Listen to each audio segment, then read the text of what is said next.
Hello, everyone. In this session, we will understand the component definition screen in the Onfinity system. To begin, we will log into the system. On the login page, I will enter the user ID Sonic Admin and input the password to log in. Once logged in, the home page displays several mosaics. We will focus on component definitions, which are part of the general setup required for managing attendance.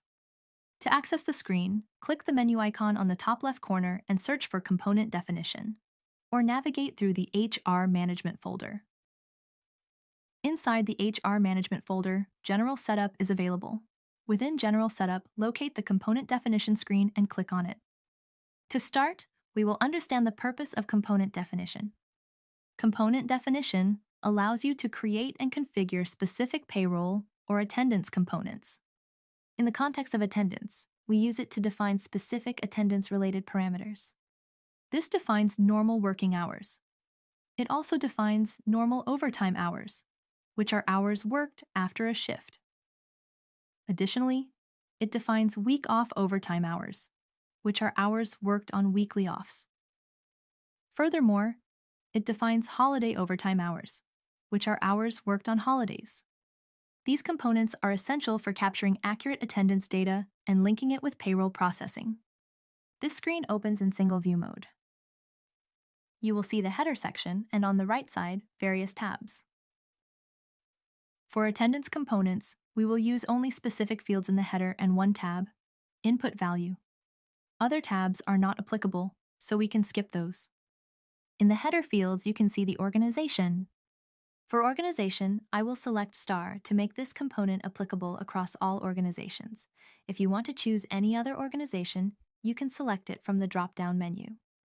Next, we have the component name. Use a clear and self-explanatory name. Here, I will create the normal hours component. For classification, I am choosing information. If you want to know how to create the component classification, you can refer to the component classification training video. Next, we have the start date, where we set the effective date. Here, I am choosing January 1st, 2021. The end date should be left blank unless the component will be discontinued. Let's now go through two critical fields that control how components are handled during processing. First, we have the processing priority. Processing priority determines the sequence in which components are calculated. A lower number means a higher priority. It will be processed before components with a higher number. For example, assign priority 100 to the normal hours component. If we have any overtime component, we will assign that as 101 as the processing priority. This ensures that normal hours are processed first, followed by the OT components. This sequence is especially important when attendance data affects salary components.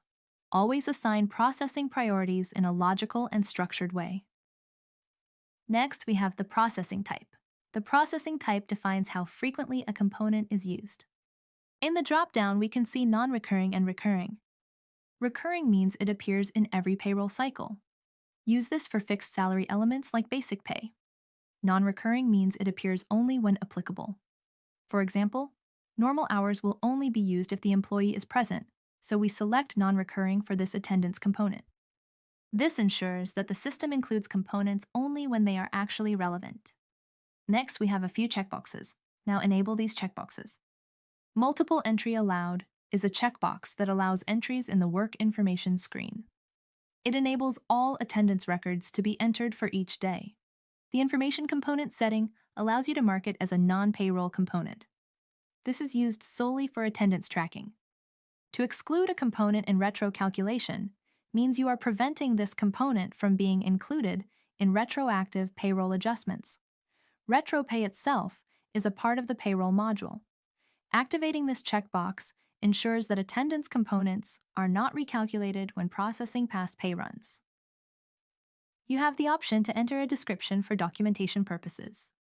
Once all these fields are completed, select Save from the top right action panel.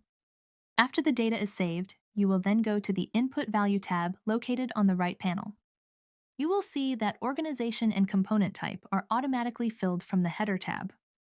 You will select the input value as hours_worked and the data type as hours. This setup informs the system that this component will be measured in hours. Next, you will click Save to complete the setup. Following this, if your organization has overtime, you can then proceed to create overtime components. Now you will create an overtime component in a similar way. You will begin with normal OT hours.